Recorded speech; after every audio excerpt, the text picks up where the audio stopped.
Hello and welcome to Megan's Mystical Mashup, a conversation between me and a guest about life, the universe, and anything in between. I'm Megan Rounds, energist, intuitive empath, channel, spiritual connector, teacher, and healer. Welcome to today's show. Before we get going on the mashup, I'm going to pull a couple of things up on my laptop so that I can work through the program, see your comments, all of that fun stuff. The universe and anything. I'm just going to mute that too. Don't need to hear me twice, right? Okay, all right, that's pulled up. And there's a couple of things that, one is I'm going to post my information here. You already know about the Facebook group because you're here watching it live, the show live. So I won't include that, but you may not be aware that I also have a website as well as a YouTube channel. YouTube channel, I post replays of these live programs without the introductory things that I include, such as good news stories, oracle card readings, things like that. And in some of my other shows, it's a little more condensed. But with the Mystical Mashup, I really want to focus on the replays, on the conversation. So that is a good place to find YouTube channels. I also include the featured channels of people who have been guests on my show when they have YouTube channels available. So you can find those there. I encourage you to subscribe so that you are always alerted to the updates as new things are posted. Sometimes I have mashups in another group called the Lightworkers Lab, and those are also posted there. So if you like what you see today and you want more, there's a whole bunch of them on the YouTube channel. Hi, Corey. I'm so happy to see you. I've been thinking a lot about you too, so you'll hear from me outside of this as well. Okay, here, let me just post my stuff while I was just talking about it. Oh, and so there are a lot of things that I'd like to do today before we bring our guest on, and I'm really excited about this conversation as well. So welcome to the public premiere of this program. As I just mentioned, I have conducted this in another group called the Lightworkers Lab for about an hour and a half, for about a year and a half now. And those conversations are always so rich with spiritual and metaphysical information, in addition to hearing people's direct stories, their life stories that almost always, if not always, resonate with other people. And that is why I like to do them. Well, in addition, because I get to know the people better and I love hearing their stories and I love having these kinds of conversations. So I thought I'd bring it into a more public forum here in Mystical Mashup, the Facebook group. We do have others coming up down the road, but we'll focus on what's coming up at the end of the program. For now, the things that I like to do while people are still joining us is, first of all, I pull oracle card, try to pull one oracle card from this cool deck that was divinely guided called The Oracle of Mystical Moments by Katrin Welch-Stein. I was really captivated by the artwork, but when I was looking for a card to pull or for a deck to use for this program, this is the one that popped up, and then it actually was purchased without my actually knowing I pressed a purchase button. Maybe I didn't actually purchase it. When I did notice it was purchased, I wasn't ready to purchase, so I undid that purchase, and then it ended up in my shopping cart again. So I got the memo and did end up purchasing this deck, only to find after the fact that mystical was in the title. I hadn't noticed at first. I was just so captured by the artwork that it was why I was even considering it in the first place. And then later I'm like, oh, mystical's in there. Of course it's the right thing for Megan's Mystical Mashup. Well, I ask when I pull a card, I do so with intention to pull something that is relevant to today's guest, to anybody who joins us live or in the replay, as well as for myself. And I ask for one card only, but sometimes I still get two, which was the case today. These two cards fell out. I'm going to read their little keywords and write-ups. They're very concise, but I know that today's guest is going to resonate with these, and they're really cool. So this first card is number 42, Change of Seasons. I like to read the number. I like that they include a number for anybody who's interested in numerology. The key words for this are transformation, life's ups and downs, and development. In the center of this card stands a woman surrounded by blowing leaves, flowers, and snowflakes. As the wind blows them swirling up to her, she raises an arm in protection or welcome. We are not sure. This card reminds us that seasons change just as we do. Nothing is ever still, not a river, not even the mighty oak, and certainly not us. We are in a constant state of transformation. Even when we feel overwhelmed, if we can just quietly be, we will be moving in spite of ourselves. When life whirls around us, let the certainty of the cycle of seasons be a grounding force. For me, especially today where I'm at in the Twin Cities of Minnesota, it is snowing just lightly. I know other people in the east coast of this country have experienced more snow, but it definitely creates a strong awareness of the change of seasons. And, certainly fall and autumn, whichever you prefer, is now behind us. Which sometimes that's my favorite season, so sometimes I'm a little bummed, but I also love the snow, and so seeing freshly fallen snow always lifts my spirits. Now this other card, I had to read through these to decide which one came first, but it's actually the way that I picked them up. That is the order that I'm reading them. So that first one was transformation. The second one is number 4, moon dance. And you'll notice that we have 2 4s in today's cards, which it's my favorite. Well, 14 actually is my favorite number, but 4s, I get a lot of 4s. This one is the keywords: daring, balance, easiness, adventure, and perspective. Look at this girl balancing on a rope, waltzing with the moon. She is dancing through life. To be this confident is a gift you should be aware of and treasure. Be brave and adventurous. Get out of your comfort zone and see life from a different perspective. If you maintain a balance between levity and lightheartedness, you can stay above the everyday noise that threatens to bring us down. Feel the night breeze in your hair and adventure in your soul. So another really powerful message, especially right around the full moon, which we had yesterday, and I am feeling very directly today. I don't know about you. Yesterday I felt it, but not nearly as strongly as I do today. So not only is it about, it says moon dance in the title, so just love these cards. I hope that you find that they resonate with you. And let's see, the next thing that I'd like to do before bringing our guest on today is to read a couple of summaries from Good News Stories. I resource these stories from the Good News Network. I sometimes will pull them from other areas, but the Good News Network is really the best resource for me, at least, that I've found in finding good news. And you can sign up for daily emails. They have this day in history, things like that may be of interest. You can categorize by world or USA or your country or specific topics. But these two stood out to me, so I will read them, and I will prepare show notes following today's show that will include the links to these good news stories, as well as any resources that today's guest and I talk about that may be of interest for you for further exploration.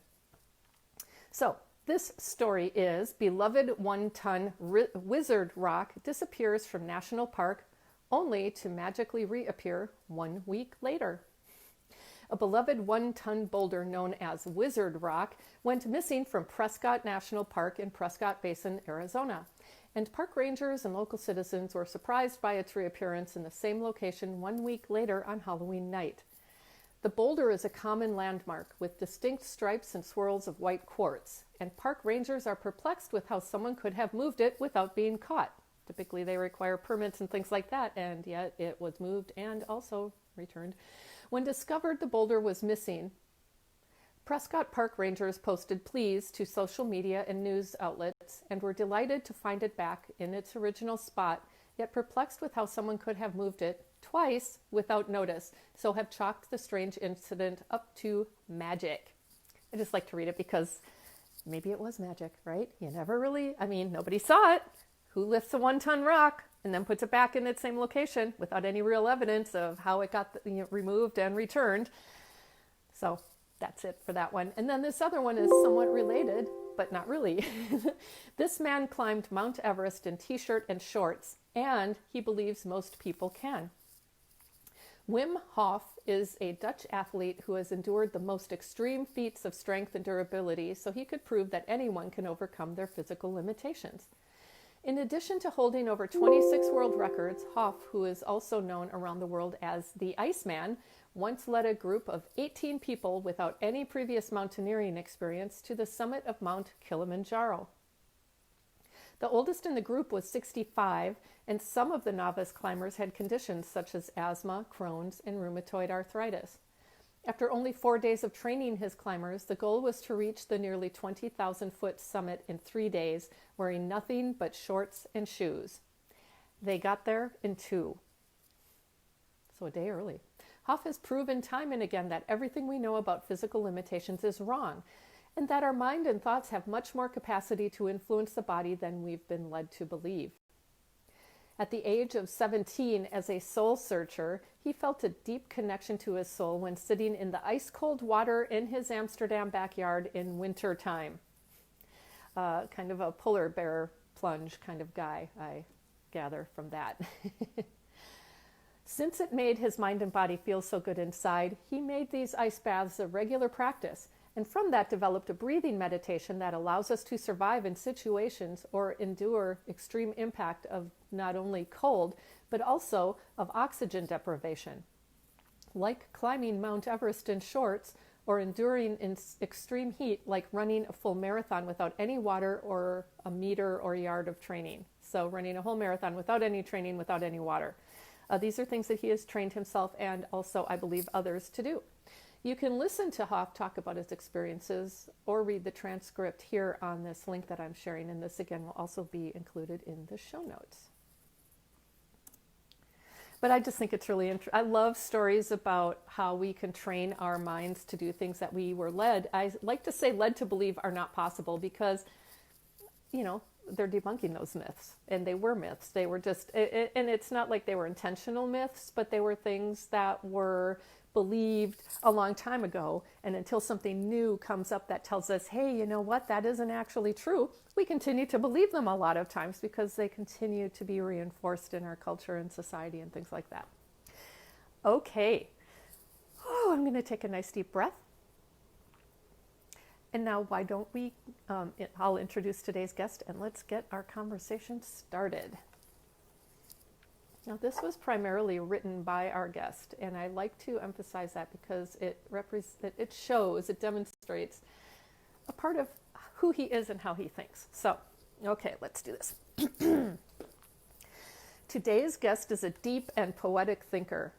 He believes there exists an eternal transdisciplinary truth completely revealed only by transcending the limitations of our human form. That being said, he loves exploring the interdisciplinary space of multiple spiritual practices and approaches, delighting in that sense of knowing experienced when ancient wisdom and modern science dovetail in epiphanic agreement. Currently residing here in the Twin Cities of Minnesota with his spouse, 2 munchkins, his mother, and a motley neighborhood crew of squirrels, rabbits, and sparrows, he was born in India, land of spirituality and ancient wisdom, and feels blessed to have had the opportunity to spend more than half his life immersed in a pan-faith environment. He feels it was no accident that he trained as an engineer and embarked on a successful corporate career before moving into his real work, as it helped him to understand different perspectives, all the while preparing him for the journey of discovering and claiming his true self. He believes it's a universal purpose to actualize our inner divine gifts, to shine brilliantly, to live our best lives and die empty. This belief provides the foundation for his spiritual business, Third Eye Design, which consists of a team of advisors, mentors, coaches, and interdisciplinary consultants working in one-on-one and group settings, harnessing ancient wisdom, psychospiritual growth practices, and modern science to create integrated, highly customized mind-body experiences to help manifest clarity, purpose, and abundance from the inside out. A series of turning points in the last decade have paved the way to a return to his roots, which I hope we'll hear more about in today's conversation. As a part of his transformation through reflection, redesign, and retraining, he has emerged a certified yoga teacher and career services provider, and is pursuing a master's in advanced teaching, advanced yoga teacher training, and continuously expands his learning via the wealth of teachings available through books and the living masters among us. But he's not all work and no play. He's been known to obsess over male bodybuilders like Arnold Schwarzenegger and Lou Ferrigno, has a love of music and movies, having been raised by parents who are both Bollywood journalists, and is also nostalgic about audio cassettes, which he still listens to, and the soap opera Santa Barbara, which many moons ago he was a steadfast devotee. He also claims his company has the best popcorn on the planet, where you may find turmeric and rock salt as popular toppings, something I'm personally interested in checking out as a massive popcorn fan. I invite you to please give a warm welcome to Shiva Mittal. And just before I bring him in, I'm going to cut and paste his information here. And let's bring you on. There we go. Okay. Woohoo! All right, it worked. Hi, Shiva. Hi, Megan, and hi, Mystical Mashup Tribe.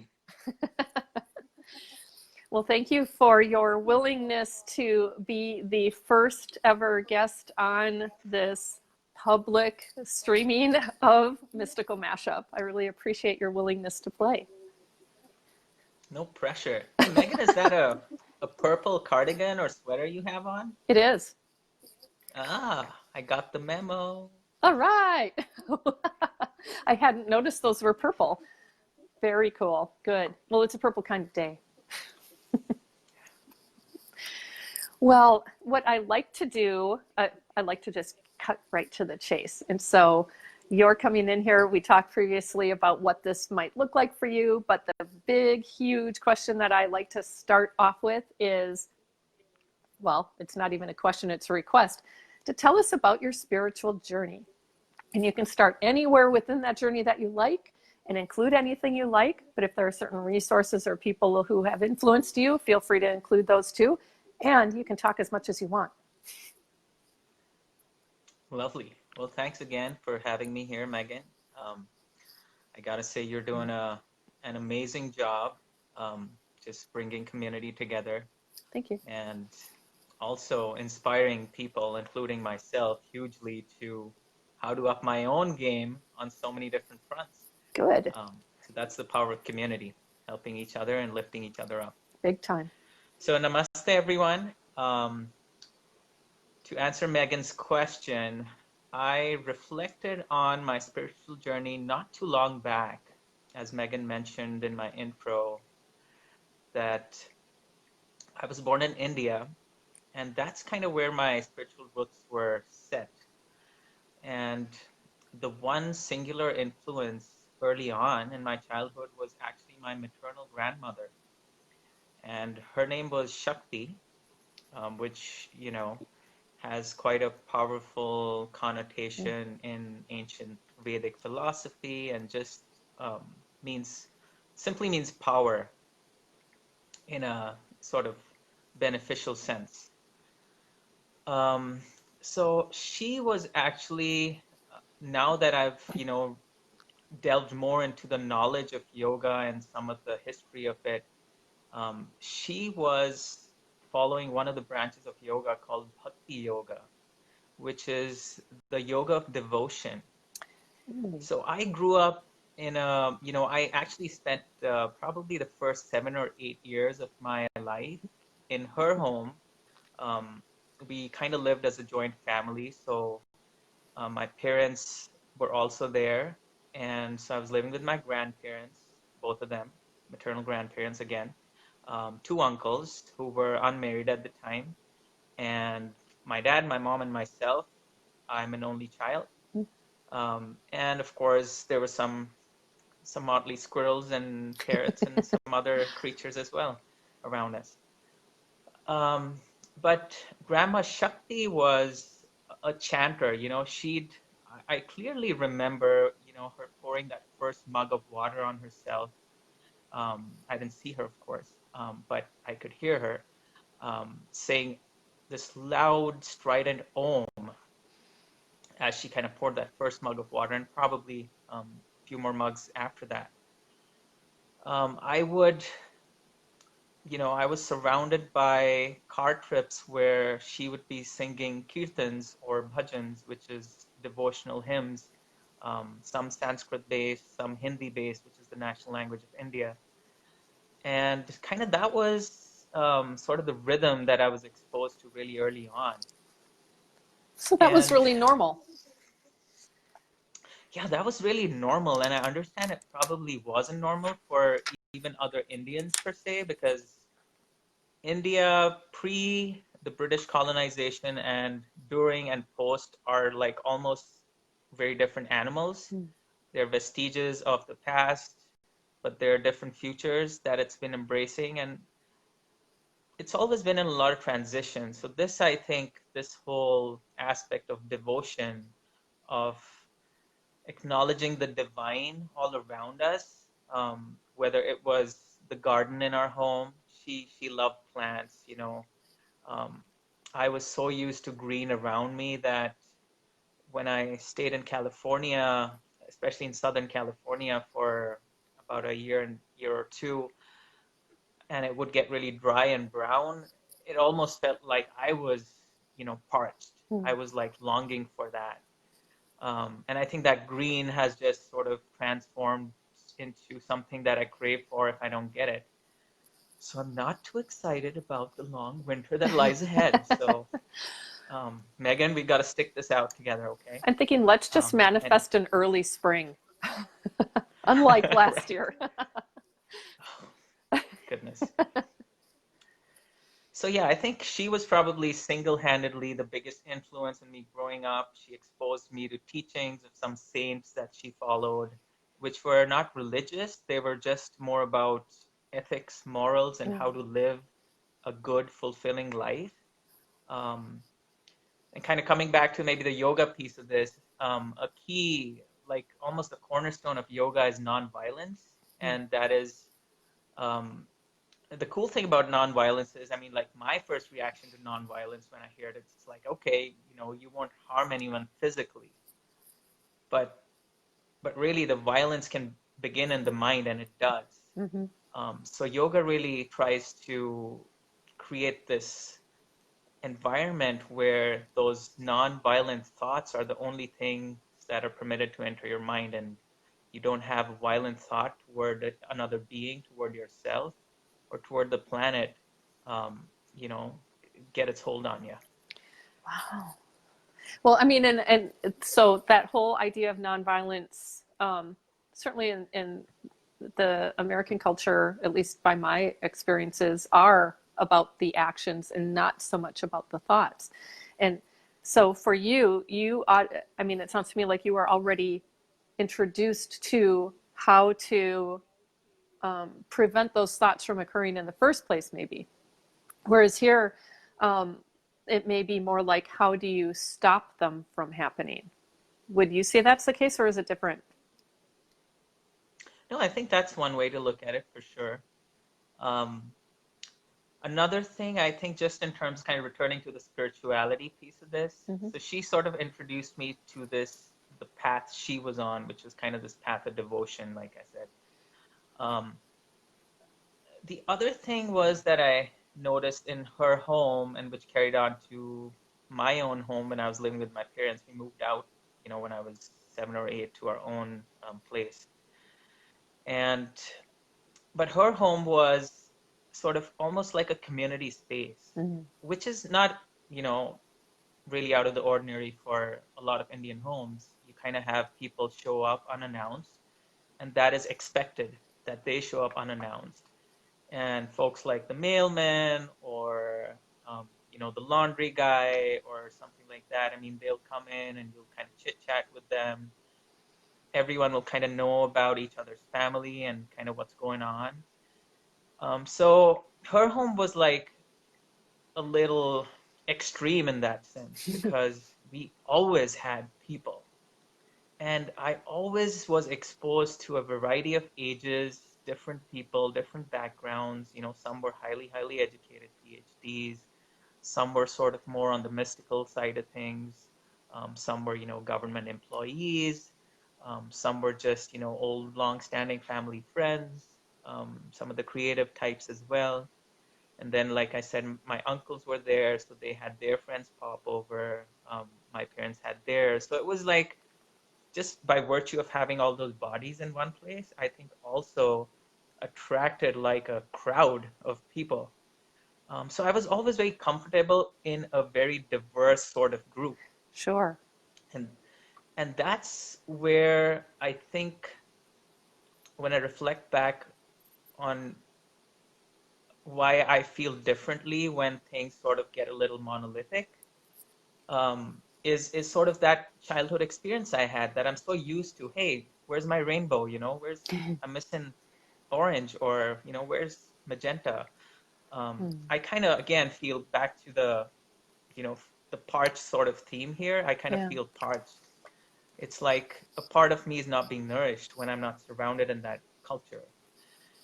So I think, like I said, the devotional aspects, and then the community aspects, this feeling of oneness, that I am part of this larger whole, was again instilled very, very early in my upbringing. Sure.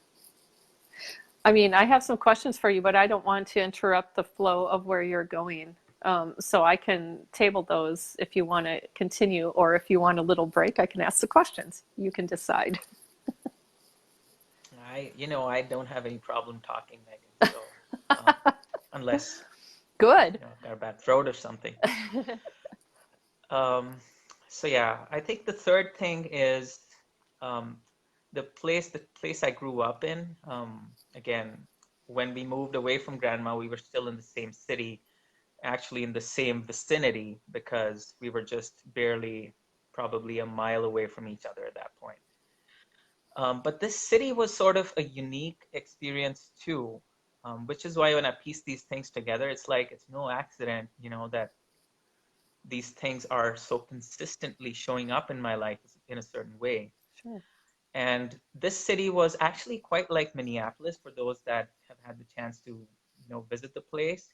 The city I grew up in was by the foothills of the Himalayas, so that was a little different from Minneapolis. We don't have Quite. quite the same mountain range staring us in the face. But we do have a lot of parks. We do have a lot of greenery. We do have the seasons. We do have, in the Twin Cities, a nice melting pot of cultures and activities and people. I don't know. I think I read some news report somewhere that said there's at least 90 languages, and don't quote me on that, in the Twin Cities metro area, Yep. that are spoken in different ways, shapes, or forms in different households. I think it was at the Neighborhood Walker Arts Center here that has different events from time to time that Sure. had this. But I think this proximity and um, sort of natural setting, in a way, because Chandigarh, when I was growing up, was um, had very few cars on the road. I mean, like, Sure. in comparison to today, probably 1/20th of what it is today. I mean, today you'd see cars parked outside houses. Um, when I was growing up, you had, nice front gardens and raised beds of flowers and that type of thing. It's unfortunate that now you're having to stare at, these Cars. boxes of metal, Yeah. um, which is another, story for another day, how I feel about those. Um, but yeah, I think that whole natural experience also led me to embrace stuff like tree climbing and just rolling around on the grass, and bicycling, as sort of a very natural rhythm of my growing up. And in fact, as I sort of return to my roots, as you mentioned, Megan, um, I found that bicycling was a key aspect that kind of keeps me out of trouble in many ways. It just sort of feeds my, biologically feeds my mind with oxygen, kind of keeps, my joints moving without a lot of impact, and helps me get around.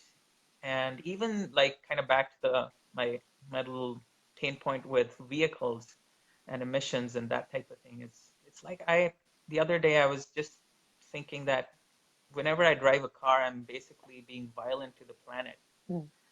I still have to explore that a little more. I don't want to kind of throw everyone under the bus just yet, but that was just a thought I had, and I was like, wow, I wonder what our ancient yogis and sages might have said about that. So Ooh, if yeah. I have a hotline to them, I'll let you know Please. what answer I receive. Yeah, I mean, I think that's an interesting perspective and one that I can totally see how you've arrived at that, yet am conflicted with the fact that they're highly embedded in our everyday culture, and the way things are set up prevents. And like you, I also have in my past a lot of walking and biking and attunements to nature that have since fallen in favor of that more suburban lifestyle. So I think it's a really interesting question to consider around how those things might change moving forward. Help technology, do something, guys. Yeah. Wear those hovercrafts or whatever. The Jetsons era. Yeah, still waiting. Yeah. Goodness. Well, okay, so you mentioned these three pillars that your grandmother really helped to bring forth in your experiences and worldview. So there's what was the first one now? I just had it. There was community, there's nature, and the devotion, right? So tell us how those things morphed into, that to me sounds like your childhood, and like there's another phase of life that entered the picture after that. Right on. So enter peer pressure, socialization, and other childhood experiences that may not have necessarily fed all those things we mentioned earlier. So you also mentioned my parents were Bollywood journalists. So yeah, I grew up in a house that was where movie watching was like work, right? I've always dreamed Who of wouldn't that want kind of job. that? So my parents actually had it, but somehow the climate in India was such, and Chandigarh was also a college town, much like Minneapolis. It had a strong presence of various educational institutions. And therefore, there was a certain status almost that accompanied being educated at a high level in the city. So as the situation would have it, I came in contact with a lot of people that were actually well educated, and somehow the cool dudes or dudettes appeared to be um, kind of on the engineering side of the fence. I always had an interest in health, and I remember reading more health magazines than like auto magazines, for example. But for some reason, I kind of saw these shiny objects that let's try this engineering thing. And there were some like people who kind of did both paths. They take biology and I think it was physics or was it math? Well, maybe it was math. One of the two, I forget now, but you had to basically take three core science subjects, and that prepared you for either the engineering stream or the medical stream, going into medicine. Sure. And I chose engineering, and I kind of my friends were also sort of in that groove. And so I just kind of went down that path, even though I think all along what really, gave me the most joy was stuff like music, like I said, things around health and wellness and just nourishing the spirit, the body, mind, soul type of thing. And engineering was definitely more concrete, practical, application oriented, and very scientific. But that was a safe choice. And that's what I chose rather than maybe even a more creative way of going about that safe choice. So if you chose the safe route, basically you got into a good school, you made sure you got good grades, you had good relationships with your professors, and maybe, made some industry connections. You ended up with a good job that paid you well, and then it's just like happily ever after, right? Yep. So that's what it was, pretty much. And I had, actually the 4 years of engineering school were the best years of my life. Did you When attend I was in a school in funk, India? I did. I did all 4 years of engineering over there. All my schooling, other than my yoga training and my master's in education that I'm doing right now, and my career counseling certification, um, all my bachelor degree and before were in India. Okay.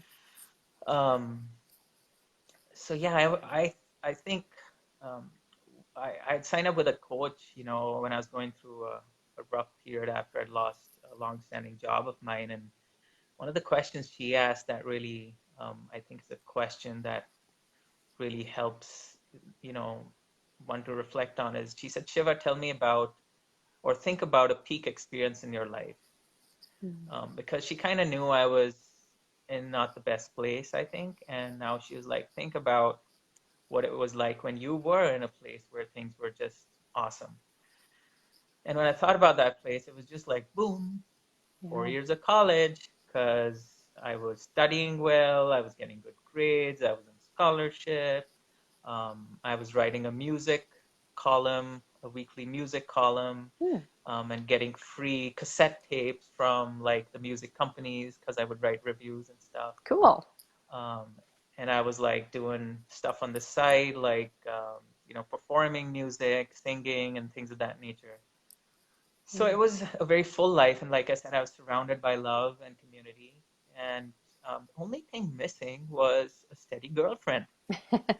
But I guess I wasn't really paying that much attention because it still was the peak experience of my life. Um, but yeah, I mean, I think that whole experience sort of um, really made me think about what fills me up. Hmm. And whenever I'm in a funk, it's a really good place to go to see, okay, where's my cup sort of leaking from? Is it like I need some music to soothe myself or uplift myself? Do I need to get on the bike just to clear my head? Yeah. Do I need to maybe cook or do something creative that sort of just gets me out of some sort of crazy spiral I'm going down? Do I need to just connect with people that genuinely have time and appreciate me? So I think all of those things sort of really coalesce into these 4 years, and it's a good sort of place to investigate where my center might be off at any given point in time. Oh, sure. That's I love you tap into something that's been on my mind a lot over years now, is that awareness of what we need in the moment and the facets about the contextual aspects of what is most important to us in any given time, because what you may need today in our snowy cold day in Minnesota, where we haven't seen the sun and we're in our cloudiest month of the year, may be very different than what you need in February, where we may be having a big snowstorm, but it's a different feel because we're coming around to spring eventually. And and those two things, if you just think, oh, it's cold and snowy, I need the same thing, may not actually satisfy what it is that you need. And so I think that's just a really important piece to, and I think also challenging to become self-aware about what is it I need right now in this moment. Have you come to recognize the nuances there?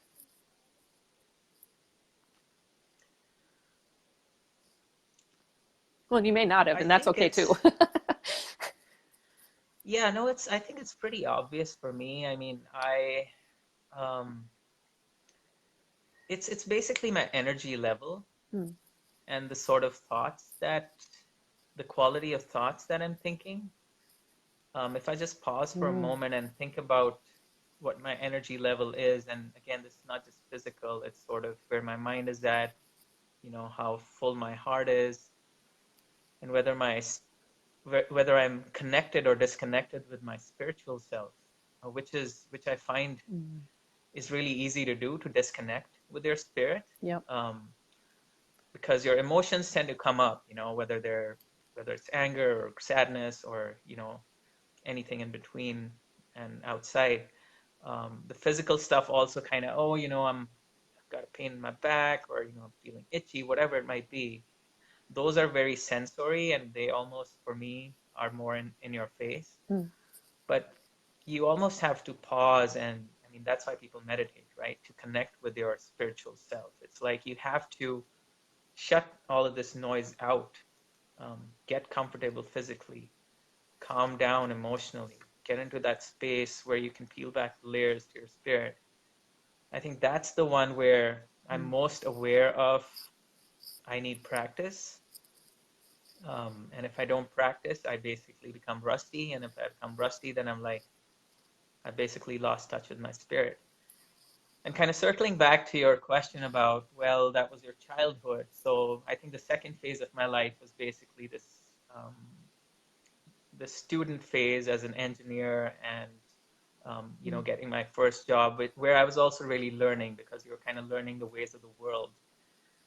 And I think that's where some of my spiritual corruption inadvertently started, because I was basically living from the outside in more and more than from the inside out. And what I mean by that is, there were more expectations. For example, work consumed a large part of my day at that point, and therefore I was preoccupied with, delivering to those objectives or deliverables. There were some material carrots that I was kind of hankering after, which is, the next promotion, a hike in salary, maybe buying a house, getting a family going, things of that nature, and, buying some nice toys for myself. So I think over time, especially when I came to the US, which was about, 2-3 years after I finished engineering in India. So most of my work life has been in the US. And over here, the great news for me was that there was much less authority, in a sense, at the level I was working at the time, which was, kind of starting out beginner to mid-level. And that sort of was much more freedom than you would get by default in India. You sort of had to almost choose your boss really intelligently to get into a place where someone wasn't like kind of micromanaging you or breathing over your head. And I understand things have changed now, but again, this is, we're going back 20 years here or so. But I think that whole work experience became more and more intellectually focused.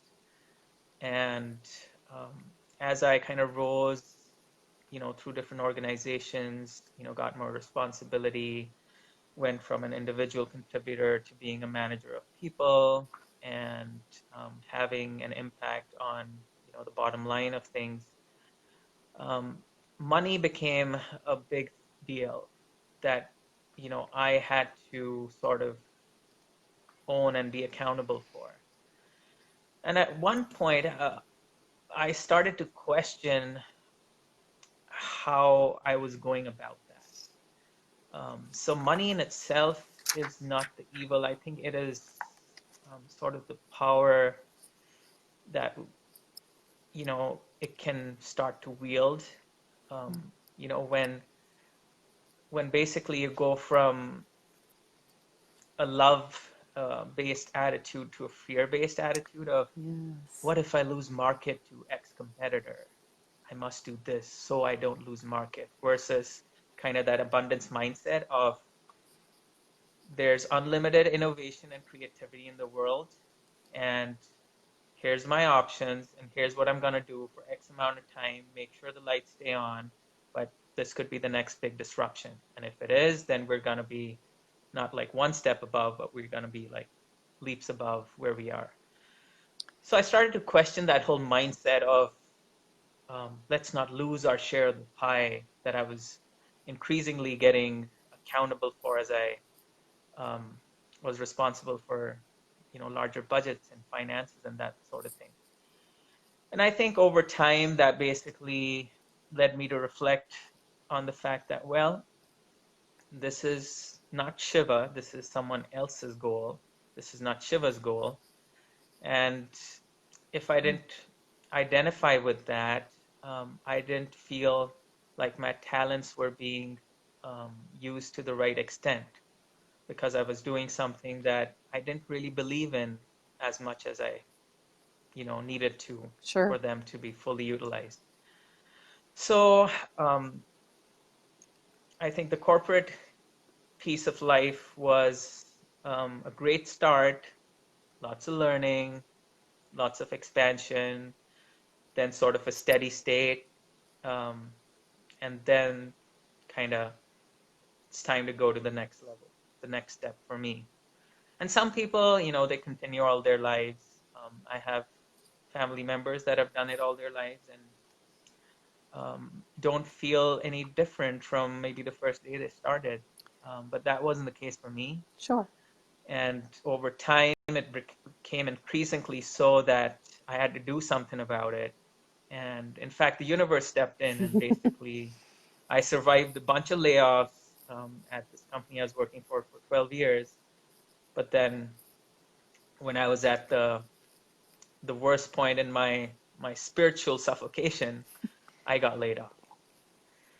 And the funny part, Megan, was, and everyone watching, was I got laid off on the Indian Independence Day, which is August 15th.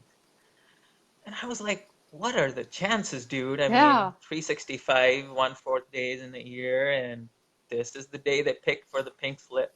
Wow. I was like, freedom, here I come. Yeah, that definitely came Of course, with it a wasn't that message. easy.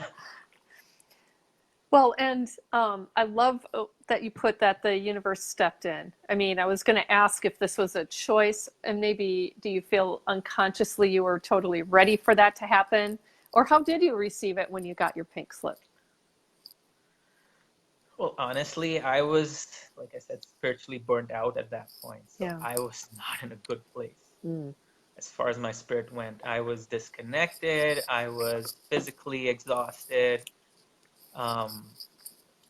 That the year before I was laid off, I kind of saw some writing on the wall, and we also had a new arrival in the family, my second child, my daughter.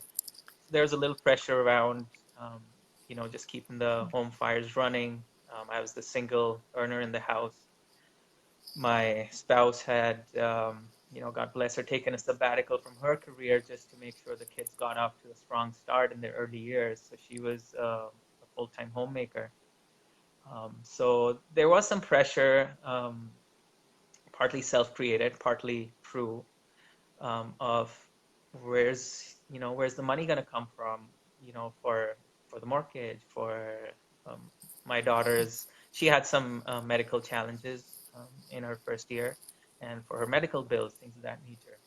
And my mom, who stays with us, who's dependent on us. So I mean, there was kind of that responsibility piece that was kind of keeping me going, even though I knew I was kind of in quicksand at some point. But yeah, I think to answer your question, Megan, I was burnt out. I didn't kind of quit while I was ahead. No, siree. I was down there. Um, I was nowhere close to that childhood, college self, early Shiva I described to you for. So, with your reaction to that, what did you do? I mean, it sounds like physically and emotionally and mentally you were feeling a lot of strain and pressure and feeling spiritually burnt out and things like that. I'm curious about how your reactions were during that time. Yeah, great question. Um, it was a real funny thing. It was like my heart was free. I just felt this open expansion when I was let go. Like, wow, I can finally breathe again. I wake up and I don't have like this sword hanging over my head or having to push this boulder uphill that I, don't enjoy any second of doing. But on the other hand, sort of the rational self was like, Shiva, You take, you know, a couple of months off, and then you get with an executive Mm-hmm. coach and you retrain and get, you know, throw your hat back into the ring. And it was like very logical because my senior director, who, you know, was actually let go almost a year before I was, so that was sort of the beginning of the end, if you will. Um, I was like, okay, and I loved working for him, by the way. He was just an awesome person, in many ways. But he ended up in a company 5 times my previous company size, and I was like, okay, I'll just go to him and say, hey, and I was in touch with him even when I was going through this rough phase, and I sort of told him about, you know, how things had changed at work, and I just wasn't feeling that mission, that sense of purpose anymore. And he said, Shiva, if you're feeling that, you should just quit. You know, you should find something else because um, it won't work out.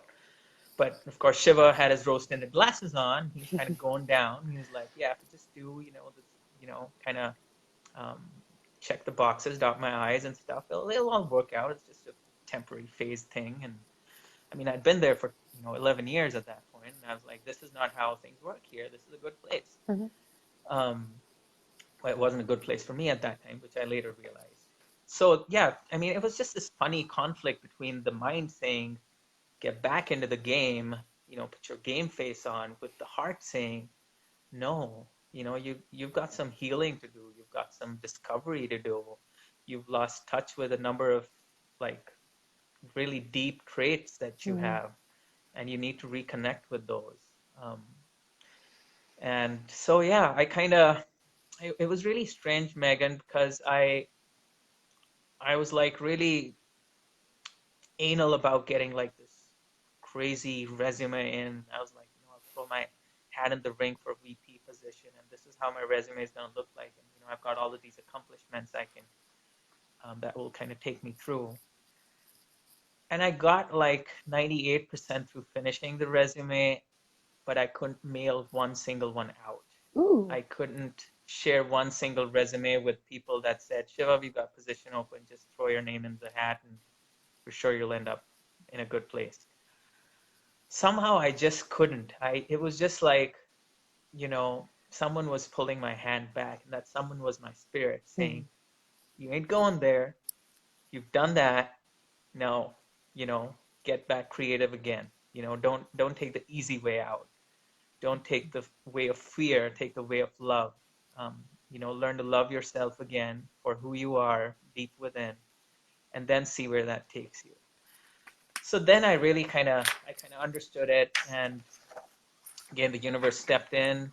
Of course, we made some, we, you know, we were savers to begin with, so we had, you know, some funds to carry us through, but not nearly enough to, you know, for the whole deal, because, you know, there's a point when both kids were in daycare, Ooh. because I needed to sort of re-career, and my spouse was also kind of getting back into school.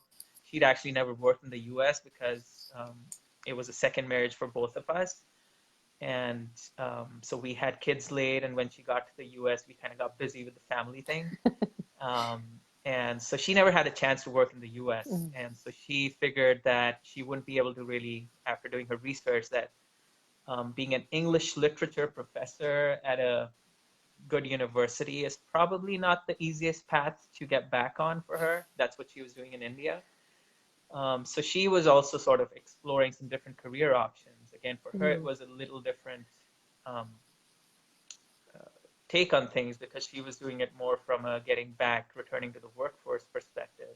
And Sure. I was doing it more from a, I'm in the spiritual doldrums perspective, and I need to, you know, resurrect myself. But it was a sort of a pretty challenging time, from where we were before, having a steady job and a great income and that type of thing. But again, you know, universe steps in. We get scholarships. The kids get covered for daycare. My son eventually, you know, gets into public school, and so we sort of get relieved of some of that burden. And I got, you know, I applied for scholarships myself, um, and grants. We each got grants and scholarships, and somehow, you know, we were able to just minimize our footprint to the extent that we could survive on all of this in our savings. And like I said, um, if the universe didn't want us to have this happen, there's no way it could have, because I see everyone running around, just trying to make ends meet or pay the. Uh-oh. Well, he just got pushed off. So what I'm going to do is wait for him to come back on. And in the meantime, I'll go to something here. Well, that's a bummer. I wonder what happened. We test the technology ahead of time, and Shiva and I actually tested technology several times to find the best fit for our connection. So I wonder if some type of notification came through. Here he is again, so I'm going to bring him back on.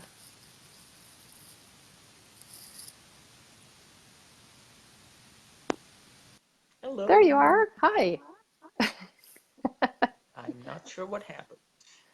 Me either. It just, yeah, it just, whatever. The universe was intervening. It was like, I know, it's like, are you let's talking give about you a little me? Facebook hiccup. Well, what you were talking about is how your awareness that if the universe didn't want this to happen, it wouldn't have. Are you still there? Now your picture has frozen.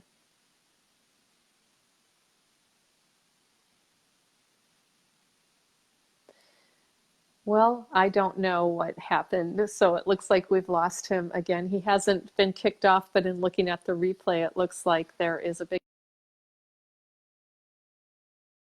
We may end up cutting our conversation short unless we'll give it one more try. This sometimes can happen, and for unforeseen reasons. I'm curious, for those of you watching or listening, what kind of life transitions have led you to where you're at in your spiritual journey?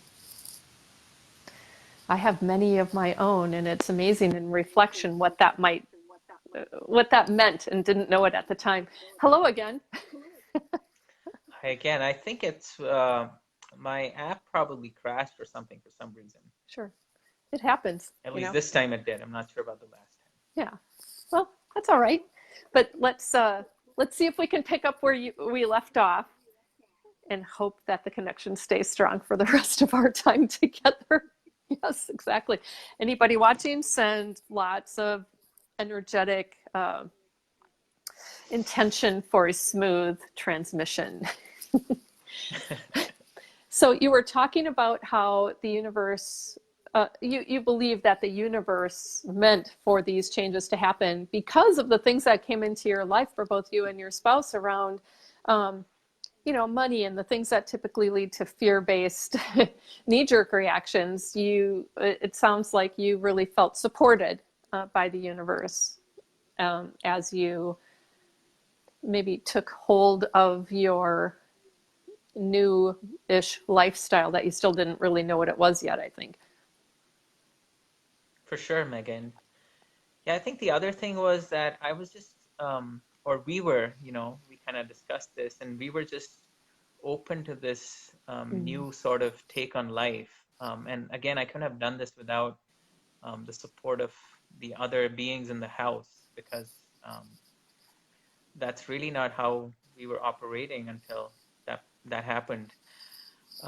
So yeah, I mean, there's like friends who said, so how long are you gonna do this exploration for? And my uncle says, okay, so you want to teach? Why don't you just go out and start teaching? And no, I mean, sir, there's all these people that were telling me what to do, but the inner voice said, you ain't doing none of that. First you just take pause, understand the power of pause, and then see where that takes you. This is not like an instant flip the switch kind of thing that you just go from here to there and that's how it works. Sure. So I think returning to, I kind of did fall back on some things that had worked for me the most. And I love the experience of a formal education. Well, not because, simply get a degree or a certificate at the end of it, but because of the process you go through. I mean, you get to read stuff that otherwise you might not have picked up yourself, or if you did, it might be like number 10 on your, you know, list Yep. of things to know about, and you never get to number 10, right? Yeah. You also get exposed to a whole new cast of characters. So for example, the first thing I went in for formally was career counseling training. And again, I got exposed to a whole different set of social workers um, and people working in nonprofits. And I've worked for for-profits um, pretty much all along. My only experience with nonprofits has been as a volunteer, which is not the same thing. So when I got into kind of more of the lives and ambitions and passions of these people, a whole new world's opened up for me. Of there's different ways to make a living. It's after a point, the zeros don't really give you any more happiness or peace in a paycheck, and so and this whole phase gave us a very good grounding of how many zeros we actually do need to be happy. Um, I mean, I was spending more time with the kids after a point, after I kind of, took care of some of that burnt outness. And oh my, I mean, like we were talking about the car thing earlier, I just kind of go back to, it's my last day on Earth or my last hour on the planet physically. And what am I going to remember? Am I going to remember, oh, I wish I could have driven that car a little more and, done this other thing? Or will I remember the people, the relationships, the connections, and the things that truly filled my heart? So when I think about all of that, it just kind of put things into perspective. And I was like, yeah, you got to live life with a little more discernment, dude. You can't just go doing the same old thing if it isn't working for you.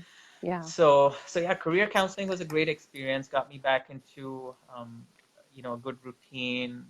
I got a new network. Got my kind of neuroplasticity going back up with the mind functioning and applying some of my engineering thing. It was also very interesting to see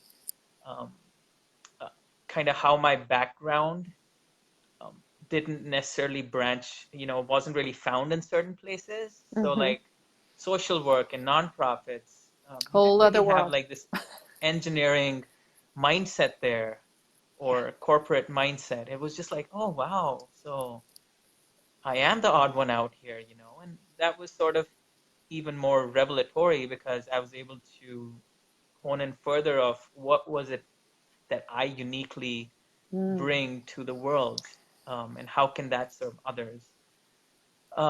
So yeah, I mean, it's just been amazing, and like I said, if there wasn't a grander design in place to keep me exploring and growing and progressing, yet um, you know, not losing my house, not losing the family, the beautiful family I had in any way, and not losing my health in a sense. There's got to be something more going here. It's not just me. It's not just them. It's not just the community I'm surrounded in. It's Sure. like a higher power and just different dimensions that I'm not even aware of. How did you decide to pursue the career counseling track of education in the first place? I mean, I know that you were searching for a change now that a change had been created for you, but why career counseling or career services? Well, I was pretty sure I didn't want to return to the life I once had. That I was sure of, that I knew. What I didn't know was what's next. And given sort of my interests, I came up with 50 things. Everything from becoming a tax preparer to what else? To becoming an actor, to just going back to India and um, like doing farming or something. I mean, all sorts of things popped up that I wanted to explore at some level, but didn't really say to me, Shiva, that's it, and you're going for it. And for me, that's kind of important because I like to kind of focus in on something and then go for it, right? Kind of let that permeate every core of my being, every pore of my being. Um, and when I came across this course, there were two reasons. One was a lot of the people I met had this certification called GCDF, which is a global career development facilitator. And I was curious. I was like, these kind of nice people, and they all have this acronym against their name, and I wonder what's going on with that. And how come I don't know about it? So that was one thing that was like, okay, from a practical standpoint, looks like it's got market value. It's recognized, and more importantly, it was like I'm in a stage where I need to self-counsel myself, but I also realize that there's a lot of resources, a lot of great minds and great theories and other tools out there that I could benefit from if I simply formally went through this. And my engineering mind, again, kind of just wanted to apply this to myself and say, okay, can I actually re-career on the strength of this? So that was sort of my motivation to do this rather than like a nonprofit MBA or something. And of course, since I was a dislocated worker, again, I was fortunate enough to have this sponsored completely, you know, aside from, I guess, getting to school and back, which it was a hybrid course, so I didn't have to go every day. I just had to go like maybe 8 days for the entire course. Oh, that's good. Which lasted roughly 2 semesters. But I just think this course, I mean, by the way, it's called GCDF, and I think it's almost something that everyone should take at some point in their lives. The earlier, the better. It just kind of exposes you to a bunch of theories and tools that you can use at every stage in your work life. And also, if you choose to go into more of the developmental psychological aspects of it, into your kind of overall life design too. So yeah, I really benefited from the course. I still do.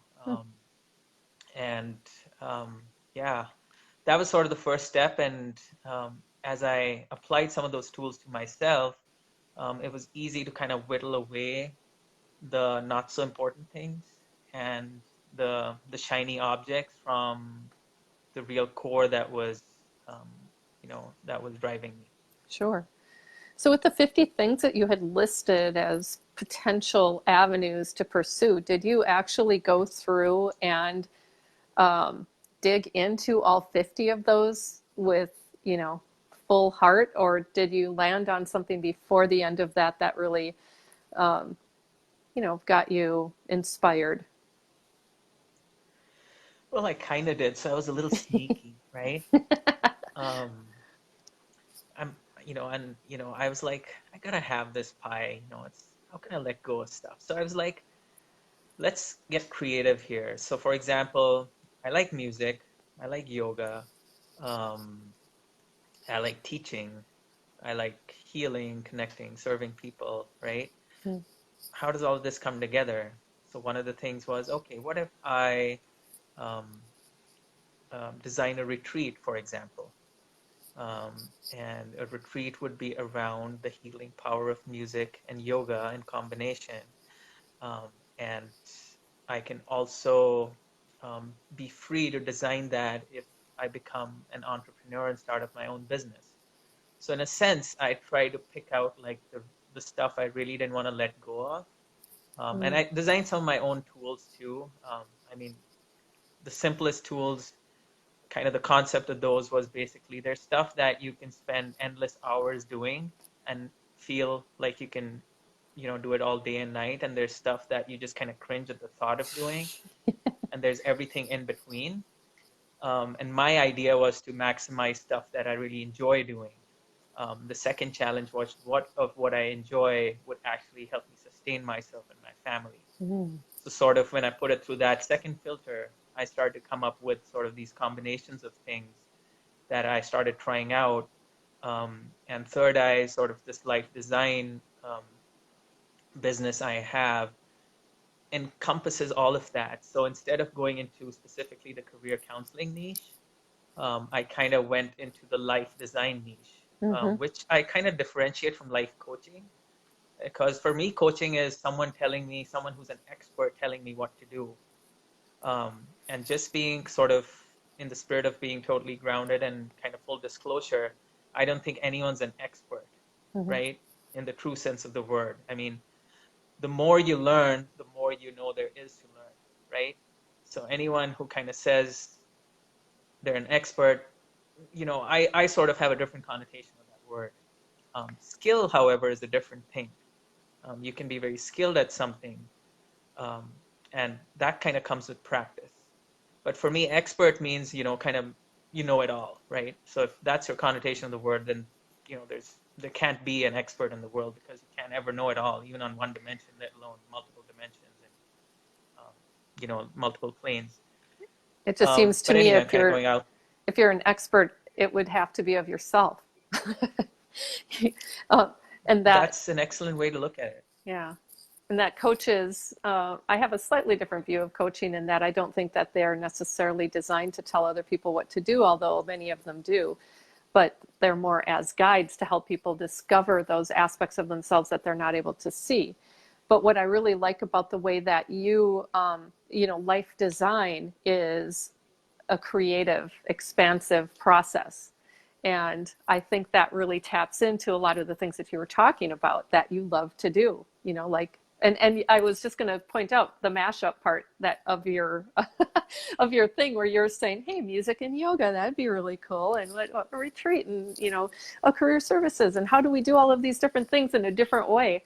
It's very creative, which I'd say in how I've known you, you are very creative. And I love to see how that's surfaced and emerged for you.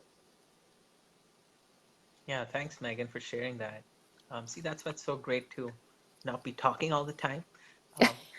It's a little uncomfortable because, after a point you hear yourself and there's some reflection to do, but then, it's so much more interesting to have that back and forth too. Yeah. So I did interrupt you, though, to say those things, and you were about to go into a different direction. And so do you remember what that was, where you were going to go? Yeah, so I was sort of just differentiating between how I perceive coaching and design, why I didn't decide to sort of call myself a life coach per se, although that's definitely a hat that, me and others on my team can don. And that's sort of the difference I also, I think I brought with this business is understanding from the get-go that it's not about me, it's about the client and their journey. And to best serve them, it takes an army, when I, again, kind of going back to my growing up, I basically had an army at my beck and call, whether it was my family, my friends, people in the community. People were there to help me in so many different ways. And that helped make me what I eventually became. They were all, encouraging me, pushing me, educating me, inspiring me in so many different ways.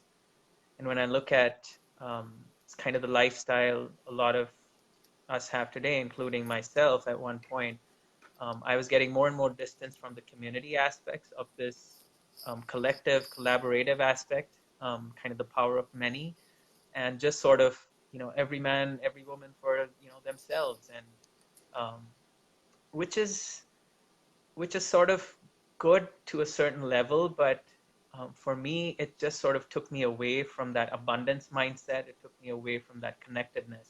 Sure. It took me to a place of fear, of sort of a place where I was operating more from a don't lose this. What if I lose this versus so-and-so's got your back. Even if you lose this, we'll come out of this all right. So I think that's kind of where I try to design this whole business, and I continue to do that as it evolves. I understand the business is not a static thing. It's really, the reflection I have is am I truly helping the client? How do I feel energetically after a session? Do I feel depleted? Do I feel like they went away with better energy than they came in with? Mm. Do I feel like they now have some tools that might further their journey of self-exploration and realization and actualization?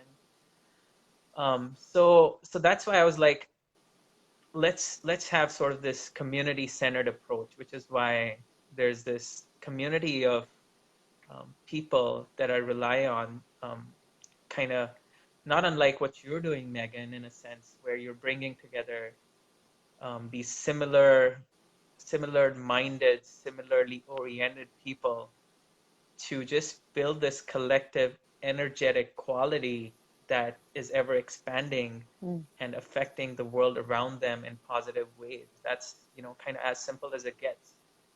Is one person has brilliance, but what if you combine that brilliance with another's and another's and another's, and oh man, that synergy is just like so delightful for me just to envision, that I had to not do this like as a kind of a life coach model, if you will. Sure.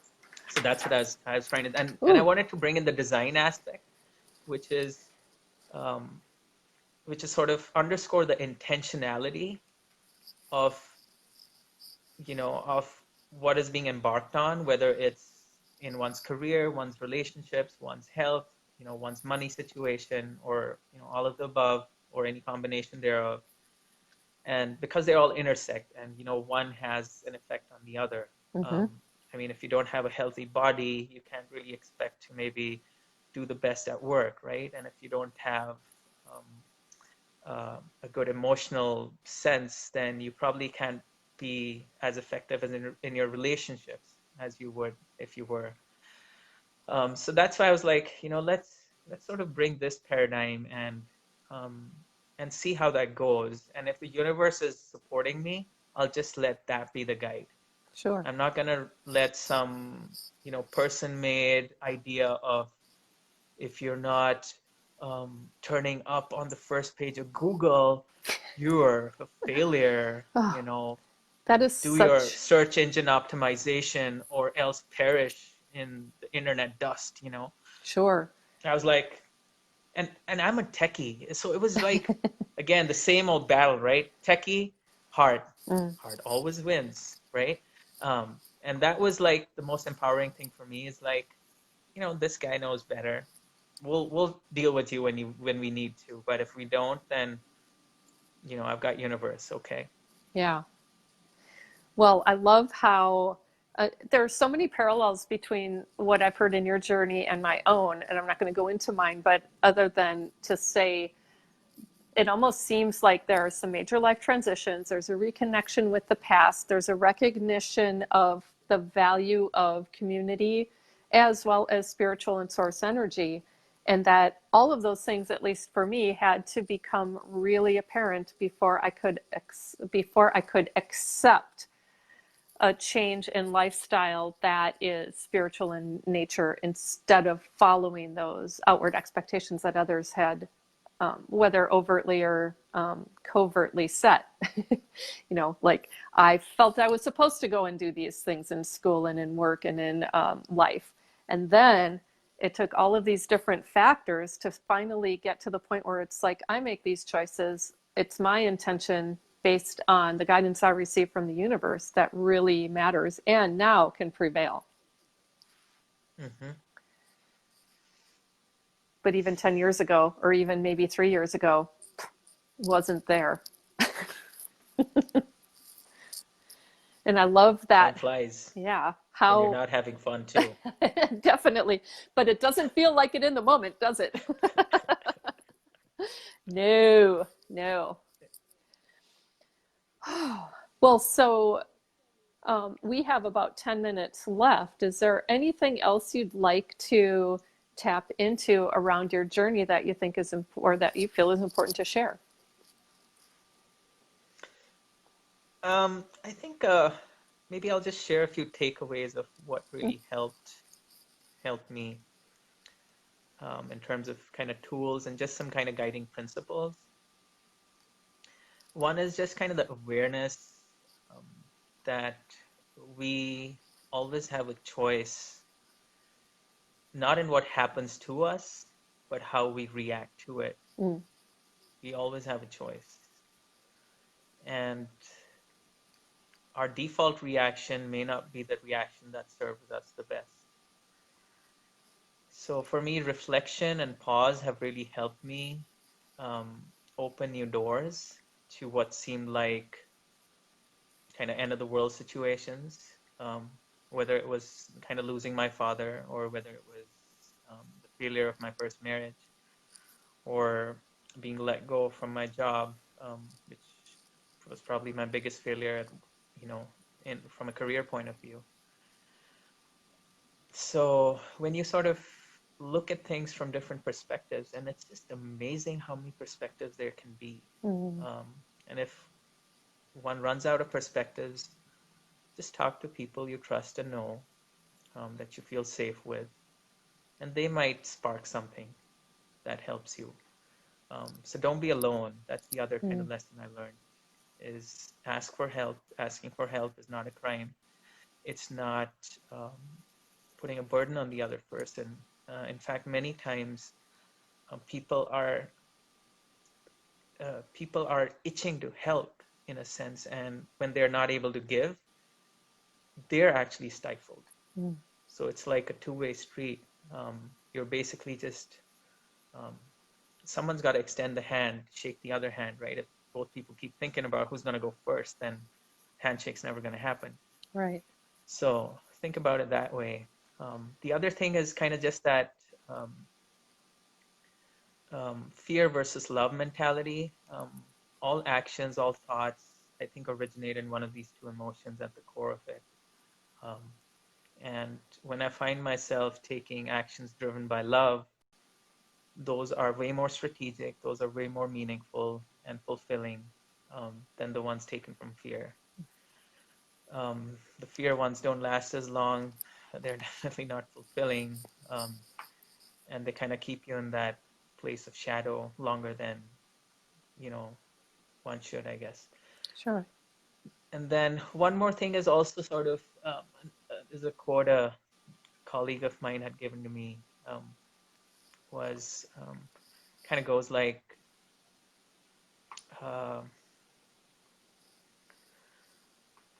there's no growth in the comfort zone, and there's no comfort in the growth zone.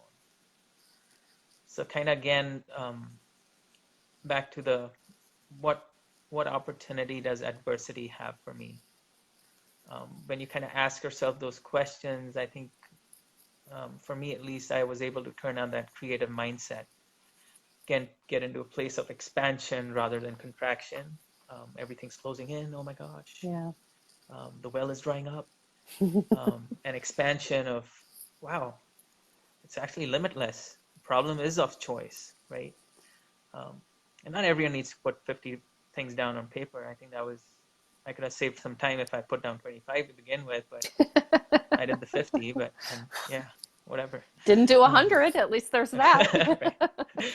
Exactly. So yeah, maybe that's sort of my takeaway is just be true to yourself, follow your own drum, but also tune into the rhythm of, that collective drum. And the simplest thing is, it's like,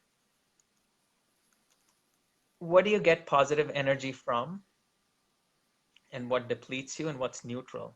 What depletes you, just run the other direction. You can analyze it when you're in a place of safety, but don't do it in that place of negativity. And when you have positive stuff to choose from, why settle for neutral, right? Just go for positive, surround yourself with positive, and the sky is yours.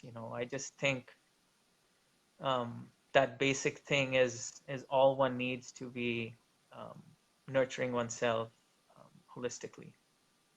Yeah. And everything else seems to fall into place. Right. Exactly. Yes. It's a beautiful thing. Well, thank you so much, Shiva, for sharing your story with us. And I know in December, you're coming back to talk about a specific topic. So stay tuned in the events areas for announcements of what that will be. We've talked about it, but we didn't come up with the title yet, so I'm not going to announce it right now. But for those of you watching, I will post show notes following the show. It may not be right away after the show, but in the next day, with just some of the things that Shiva talked about and made reference to. And then also just stay tuned for Hocus Focus next Wednesday, November 20th, where Rita Krikorian-Gazarian will talk about the many facets of Reiki, which I think will be just an amazing conversation, as they all are. And if you're interested in knowing or contemplating, reflecting upon the previous week, talking about or sitting with a moment of gratitude, setting intentions for the week ahead, maybe a little meditation in there, and a peek at the week ahead in terms of what's going on in Mystical Mashup. Please join me every Monday at 10:30 a.m. in the Megan's Mystical Mashup Facebook page. All right, and with all of that, thanks again, Shiva. I really appreciate your taking the time and having the courage to come on here live with me and sharing your story. I really appreciate it. And I wish you go ahead. Well, thanks, Megan. Namaste to you and all the mystical Namaste. masters out there. Thank you so much for having me. I'm honored and pleasured, and I'm just so delighted to be in your company. It's a pleasure. Well, thank you. Pleasure is here too. And so thanks again, and wishing all of you a magical, mystical day and week ahead. Bye.